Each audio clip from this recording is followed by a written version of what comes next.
দুর্গাপূজা উপলক্ষে ভারতের বিশেষ অনুরোধে বাণিজ্য মন্ত্রণালয় ইলিশ রপ্তানির অনুমতি দিয়েছে বলে জানিয়েছে মৎস্য ও প্রাণী সম্পদ মন্ত্রণালয়ের উপদেষ্টা ফরিদা আক্তার।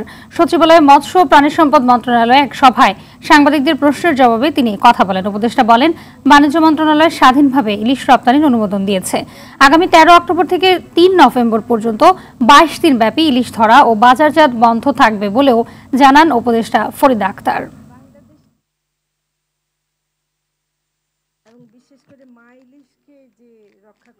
ভারতের দুর্গাপূজা উপলক্ষে বিশেষ অনুরোধ ছিল, সেই অনুযায়ী তারা করেছেন। যদি এর প্রভাবে দাম বাড়ে, সেটা আমরা মনে করি যে এটা বাড়া উচিত হবে না। এই জন্যে যে আমাদের যে মূল প্রাপ্যতা এবার বোধহয় 5 লাখ টন, 5,30,000 টন হয়েছে। এর মধ্যে 3,000 টন অনুমতি দেওয়া হয়েছে, কিন্তু গত বছরও এই 3,000 টনের বেশি অনুমতি দেওয়ার পরেও কিন্তু তারা ততগুলো নিতে পারেনি।